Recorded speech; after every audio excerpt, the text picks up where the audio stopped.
Now that the Prey movie is out, we can talk about the inner details of what we saw. This video will cover spoilers and some theories of mine. Alright, so we know the story of Naru in this movie is how she wants to go against the normal traditions of her people.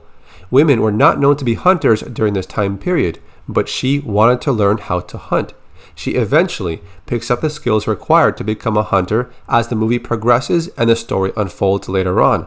Her brother Tab is also a key part of the story. She sometimes is seen training with her axe. There are other times when she goes out with her dog and tries to hunt other animals. Even without the guidance of others, she still tries to learn how to hunt on her own.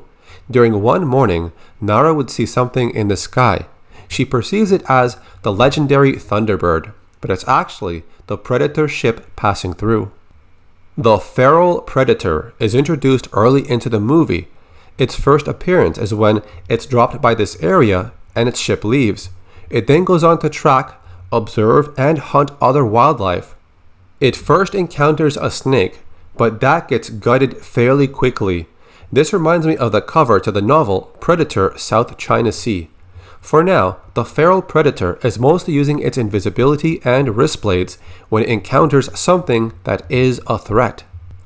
When Naru and her group find a missing tribe member named Puhi, they see his wounds are from a lion, but something scared the cat away from its den. Naru also finds large tracks nearby, but it's not from a bear, it's something else. There's a part in this scene that plays an important role later on in the film. She gets this person to eat orange tutsia. She says it cools their blood.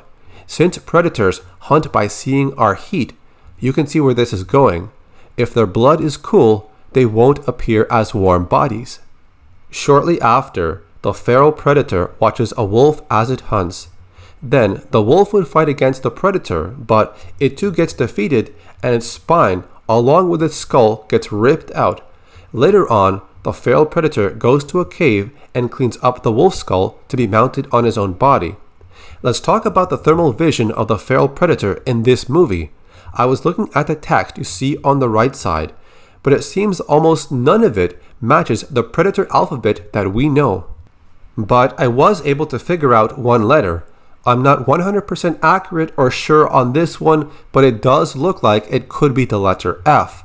A few frames later, the wolf has this text. I think the last letter could be a letter C, but the text is flipped backwards, or I could be wrong. Maybe this predator text is a new design just for this movie, and there might not be an actual translation. Naru would then come across a field of skinned buffalo bodies. She pays her respects to them and moves on. A little backstory to the skinned buffalo scene. During this time, French fur trappers were known to do this on purpose. The people who lived on the land would use every part of the animal, but skinning a body only for the fur and leaving it to rot was considered wasteful. One thing I noticed is the invisibility for this predator does not get affected by water like it was shown in the other movies, because water normally tends to malfunction the camouflage effect. But this predator's camouflage seems unaffected by water. It only flickers red in some areas, but it remains invisible. The red effect seems to happen when it makes contact with something, but it's not enough to disable the camouflage. During the scene we saw in the trailer with Naru inside a mud pit, some of us thought it was kind of a nod towards the first film in some way, but it was a different situation. Now, it's not like she figured out the mud would conceal her body heat, nor was she planning an ambush on anyone. She merely fell inside and was trying to get out by using the axe with the rope on it. Okay, let's talk about the bear scene. And this fight goes a bit different than the one we saw in the comic book. The feral predator battles a bear in a small stream of water. This connects to the area where Naru swam underwater and she hid within a beaver home. This scene was not that long, but it was really fun to watch. The bear bites down on the predator's right arm. Then the bear gets tossed aside. As the bear gets up, the predator charges it, only to get held down by the bear and thrown around like a rag doll. The bear was vicious. Then the bear rises from the water with green blood dripping from its mouth. It roars, and you think the fight is over, but it's not. As the bear walks away, The predator rises up once again. With its back turned, it waits. The bear charges. The predator swiftly turns to the side, then lunges forward to unleash a devastating punch to the bear's head. Instant KO. God damn, it was awesome. It must have broke the bear's neck or skull or something, cause you do hear a cracking sound on the impact of the punch. That's when you see the footage from the trailer with the predator holding up the bear's body over his head and letting out a roar as the bear's blood covers its body. The blood pouring down must have come from an injury underneath the bear, and it could have occurred during the time the predator was getting thrown around on the water. Naru would escape the scene and gets into a fight with another member of her tribe about going home. The feral predator would track her down and observe from the trees as they take her away. I looked over the text in this scene during thermal vision, but again, I could only find 2 letters that could possibly match the text we know. Now we can talk about the spear gun. The biomask uses 3 targeting lasers to place a lock. Once the weapon is fired, the spears will go where the lasers were last pointed at. They will even turn in mid-air, fly around a bit just to hit that specific point. One of the 3 men with Naru gets taken down with 3 shots from the spear gun. The other 2 men are cut up with the predator's spear that can split into 2 pieces. One is like a club with a handle and the other is a bladed tip. After this, Naru runs away into the grassy field from the trailer. The predator would chase after her but takes down one other Comanche warrior. Naru would escape again into another wooded area. Naru gets caught by a trap and the predator catches up to her. She's now injured, trapped, and unable to fight back, so the predator lets her live. The French fur trappers would find her, bring her to their campsite, and keep her hostage in a cage. This is where we meet a man that speaks to Naru about this creature. He can speak many languages and is part of the fur trapper group. Asking her, "What did you see?" He thinks it's hunting the great beasts of this world. Naru then sees that Tab is also being held captive. Both of them are later taken to an area and used as bait. This area is then burnt away, so whatever goes after them, it won't be able to hide. The fur trappers had set up an ambush area within. They plan to capture whatever goes for Naru and Tab.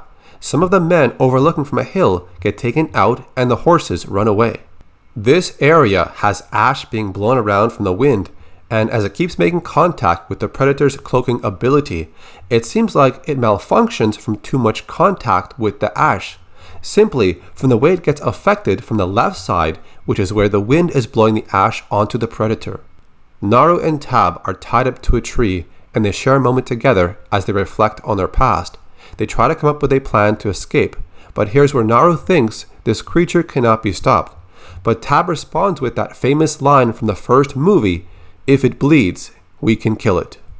The feral predator walks into a trap, and the Frenchmen appear from their hiding spots. A net is thrown over the predator as it falls, but as the men revel in their victory, it's short-lived.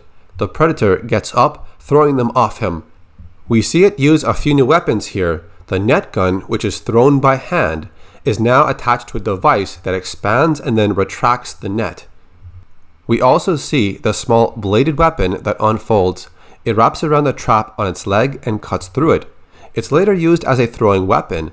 The shield that unfolds from the wrist gauntlet provides some protection, either from melee weapons, firearms, or arrows and stuff like that, but it can also sever limbs from up close.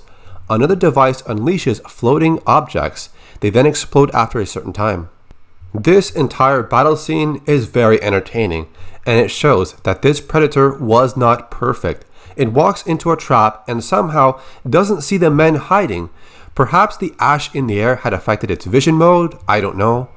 Naru and Tab manage to escape. Tab looks for horses and Naru goes to rescue her dog Sari at a nearby campsite. She meets the man who spoke to her when she was caged up. He seeks her help for medicine over his wounds. Naru ends up helping him a bit, and he shows her how to fire the pistol. She feeds him the orange Tutsia, and his temperature drops shortly after. He hears a noise nearby, and the predator arrives at the campsite. The predator doesn't see the heat from the man's body because he ate the flower that cools his blood. But as the predator steps onto him, the man screams in pain and is killed instantly. When the dog Sari distracts the predator, Tab is able to sneak up behind it via a horse, and he smashes the predator's biomask off, revealing its face. It's more similar to the super predators, but with a slightly bigger forehead. The predator tries to use the spear gun on Tab, who is riding a horse, but it seems like this predator forgot the spear gun uses the targeting lasers, but he still fires the weapon anyways. Since the biomask is on the floor, it's aiming at a tree. The spear gun shots miss Tab, and they try to land where the lasers were last pointing, which is at the tree. The feral predator always used the spear gun with the lasers to lock onto a location, and there was no sign if the laser requirement could be removed to use the spear gun manually. Tab has a quick fight with the predator in this area. The music during this short scene fits really well. I wanted Tab to survive longer, but he gets killed here, and Naru escapes once again. Naru would find the surviving Frenchman named Big Beard. She knocks him out and uses him as bait. Then she would eat the orange Tutsia, knowing that it will help her hide from the creature.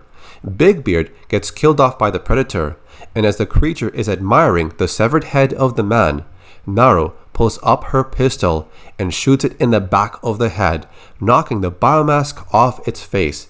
While it's injured, she takes the biomask off the ground and runs away. We never get to see the vision mode that it uses without the biomask, so we can only wonder how well it can see without it. Their final battle has some great action to it, and it's all in the dark. Naru placed his biomask in a specific place near a mud pit as a trap.